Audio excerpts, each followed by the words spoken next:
Hi, Matthew. Welcome to the Power Talk Show powered by Business Talks Weekly. Thank you so much for joining our channel today, joining our podcast. Before we start into a conversation, can you please tell me a bit about your professional background and Town Square Advisor?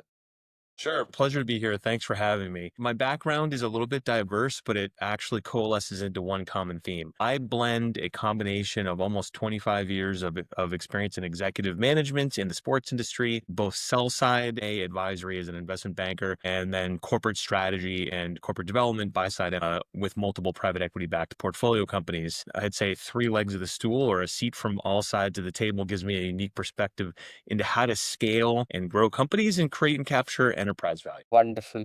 So, what was there a particular movement or experience that inspired your focus into capital advisory? Yeah, I think the movement for me was when I started my career actually on the kind of organic side, head of commercial and then head of an entire organization, managing the day to day. I didn't have as much exposure to how that value that was created organically was captured by the owners through a transaction. What does that look like? How does that work? That really catapulted me more towards an interest in investment banking and an interest into maybe more of the transactional side of business operations and business management, which was enlightening because it really gave me the key points in which a business is able to separate itself from a valuation perspective as opposed to just looking at it from how it gets managed on the day to day. So, Matthew, can you tell me what exactly do you offer? Like, do you help raise in capital or do you help in a merger or acquisitions? No, most of what I'm working on right now is actually around helping companies scale and grow. What I've shifted over all the companies I've either been a part of myself, leading growth and driving organizational change, or advising, whether that's on the sell side or looking at from a buy on the buy side. I've talked to thousands of companies. There are a lot of attributes that companies do well, and there are a lot of things that happen. You say, geez, if we could have changed one or two things, maybe we would have affected a different outcome. What I've put together is a end result of all of those experiences. Something I've developed called the Square Management System, and what it does is it flips our understanding of what a highly high trust, highly successful organization is. Currently, there's a default view around corporate culture being the obviously the end goal for a great organization, often predicated upon a success with a best place to work designation. But that is a very common sized approach, and what it does is it just says to the outside viewer, hey, this is a great place to work. But we don't know what the individual experiences are of the employees. And ironically, what you'll find at times is that a lot of employees who work at best places to work may not actually enjoy working there. And how can that be? How can there be a group of people who work there who aren't maybe as satisfied with the environment that they're in? What we've forgotten over time is that the individual person is a big part of what makes the we.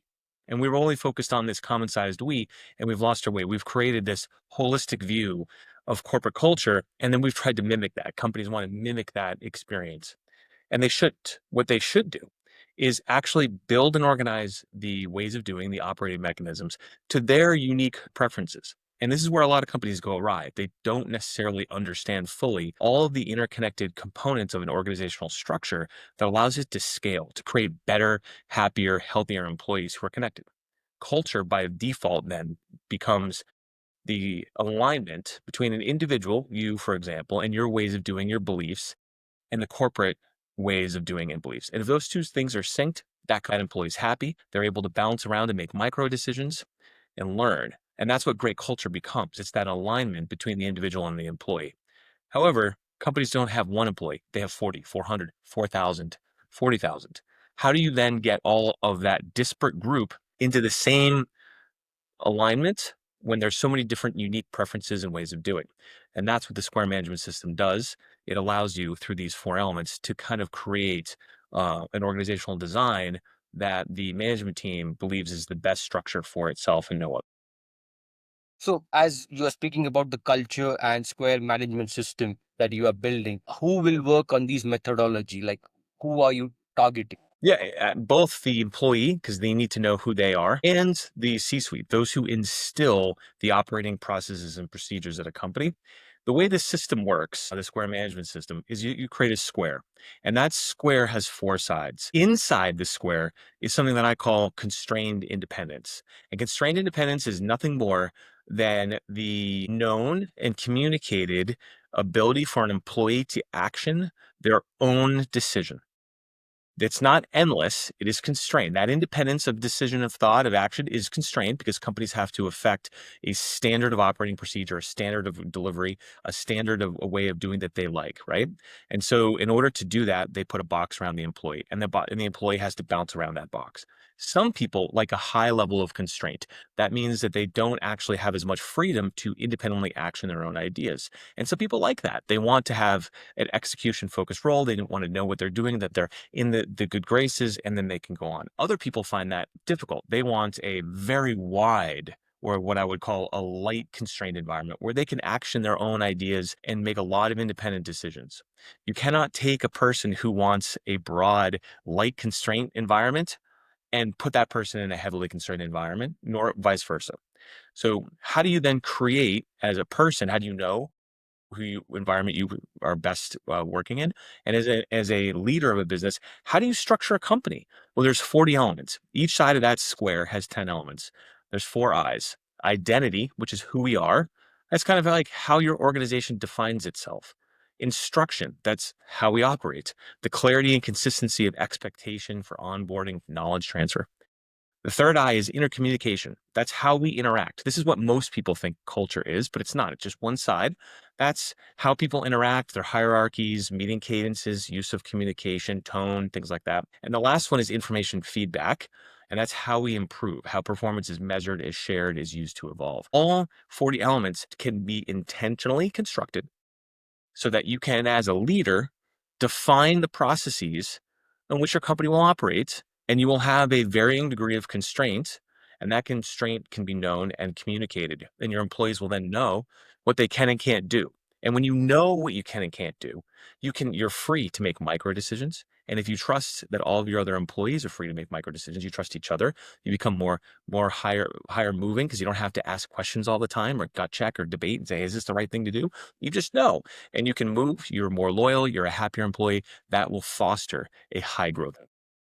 Makes sense. So, Matthew, post COVID, many companies are into a hybrid model. On site, some are still work from home, some are on site, on field. How does a leader maintain this culture and sustain it?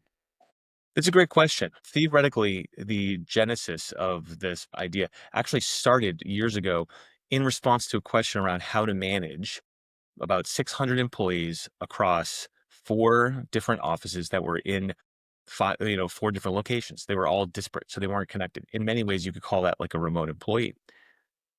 This system works regardless of where you operate. Actually, part of intercommunication, one of the elements is where you actually go to work.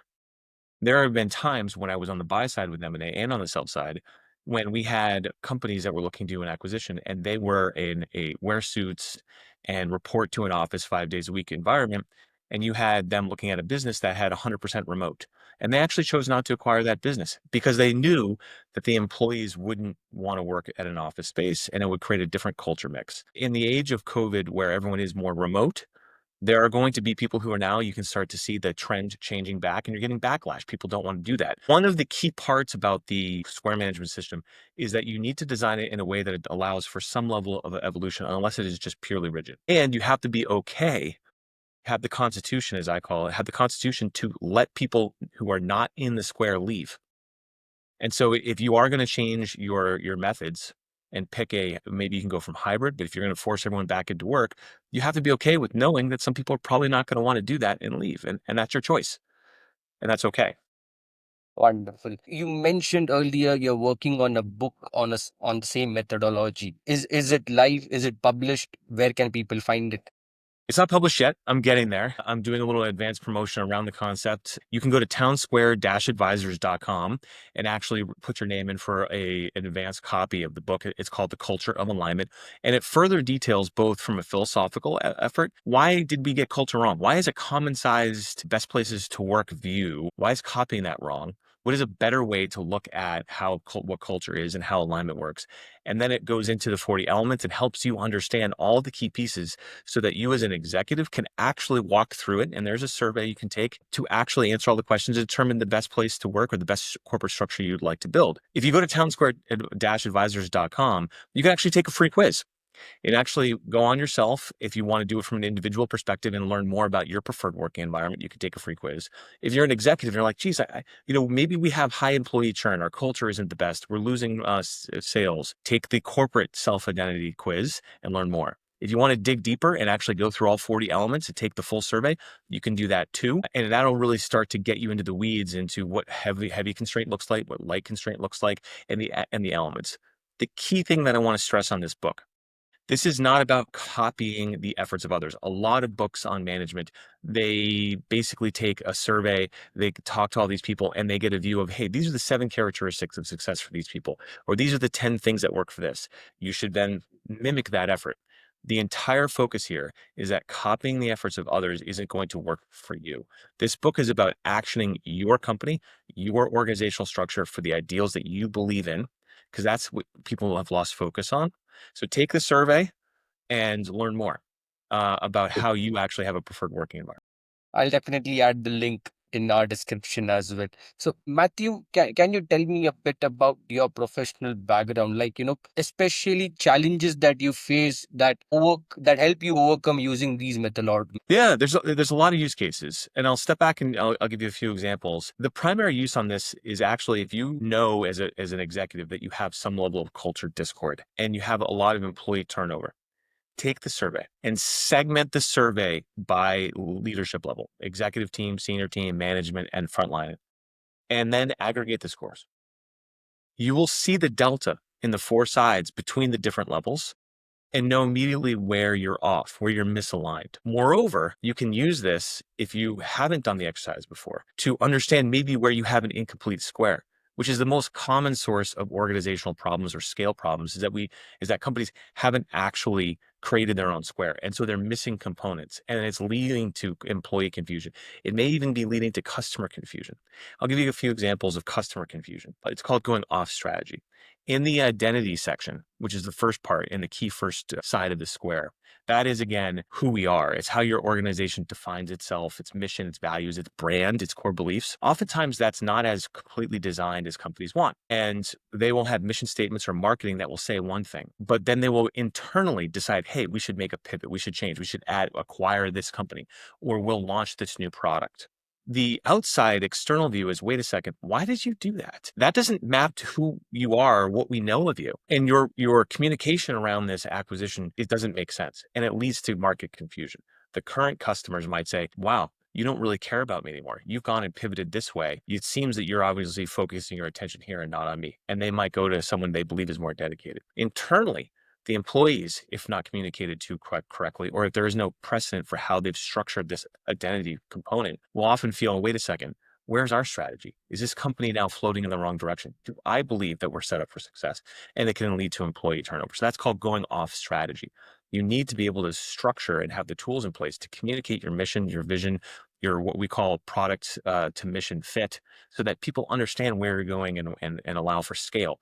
People can go off strategy very easily, and that's what causes, at least initially, some of the confusion. Matthew, how difficult it is to maintain the culture when you are scaling at a very high pace? Well, I think with scale at a very high pace is tough, and part of this book is actually for startups and for founders who are going through high degrees of scale. And one of the suggestions in the book is that you actually want to leverage your key first hires who are part of that core executive team when you're a startup, and have them work on the survey together and find a unison around all the different elements so that they're all aligned as to those pieces. But intentionally, in this case, for a startup, you'd actually want to be a little bit more loosely constrained as you start because you haven't had maybe product market fit yet, or you haven't fully identified your long term growth path, and you're still pivoting in response to the market, to the clients. You cannot be so heavily constrained as a startup to prevent yourself from being able to maneuver in the market. A more mature company might be able to, or more regulated, or one that has compliance issues might benefit from having a more heavily constrained environment because they need to. In a startup case, you need to be a little bit loose. And this book would tell you, well, what does that mean? What does loose constraint mean for all these elements? It'll actually give you the description. The whole point again here is it's actionable. The book has a survey in it. You can go on the website, take a survey, and start to understand the pieces that comprise what identity is, what instruction is, what intercommunication looks like, so that you can actually organize your business the right way for scale. Makes sense. I think, can you tell me, if you look back at your journey right now, what thing would have done differently to build up that culture? Well, I would have completed a square. I didn't understand the value of what a full square was. Moreover, I think sometimes companies also have what I call mini squares, and they have too many different mini squares. And so you'll have strong leaders by function who will create their own square, and it doesn't necessarily align to the corporate square. Now, this book does suggest, and the square management system does believe that that each department, each team can have its own square, but there have to be shared commonalities to the corporate view. Otherwise, you'll get fiefdoms, or you'll just have people completely in different ways of doing than the company, and that leads to a little bit of organizational chaos. So I didn't understand the value of that when I was younger. I had leveraged this tool in my youth when I was in the sports industry and executive management unknowingly. And I was, because it was so much speed, there was so much going on in the sports world, that I had to give people borders, this box to play in order to make sure that I didn't have to micromanage. No one wants micromanagement. That's part of where this comes from too. But I didn't fully close it. I didn't build all the elements. I didn't understand the value of that complete square. One final question, Matthew. What would be your advice to a startup leader to build up a strong foundation for his culture? The advice I would give anyone is to know and understand and intentionally construct your organizational processes. Because too often people say, we got to focus on sales, we got to drive revenue. That's what matters most. And they forget the pieces that will then help them drive that revenue. You have to have the systems to scale. You have to understand the elements, and you need to intentionally design it. And that's where people often default with cultures. Culture will be the default. It's the outcome of all your processes and systems. But sometimes if you don't intentionally design it, then the culture becomes what others affect. You as a leader need to intentionally design the processes, the systems to affect the culture that you want, and have the constitution to stick with it. And a lot of people don't. And they don't watch over it. They don't use it regularly. This system is designed to have you look back maybe every 6 months, maybe even more every quarterly, so that you're making sure that you're staying aligned as an organization to allow for any pivots that need to change, communicate those things, and then scale. But people don't. They just focus on the product, they focus on revenue, and they forget the rest of the pieces, and that what leads to down. Absolutely makes sense. Thank you so much, Matthew. Thank you so much for taking time out and joining us today. Well, it's been a pleasure. I enjoy talking about it. Please go to townsquare-advisors.com if you're a listener. Take the free quiz. You're going to learn a lot more about yourself or about your company than you think. You want to dig in and really get granular, sign on for the 40-element survey. It'll start to begin to help you align your organization. And of course, please reserve an advance copy of the book. We're going to get that published and out there. I look forward to talking more in the future. Wonderful. And I'll add all the links in the description itself. Thank you so much. Perfect. Thanks, Navin. I really enjoyed it.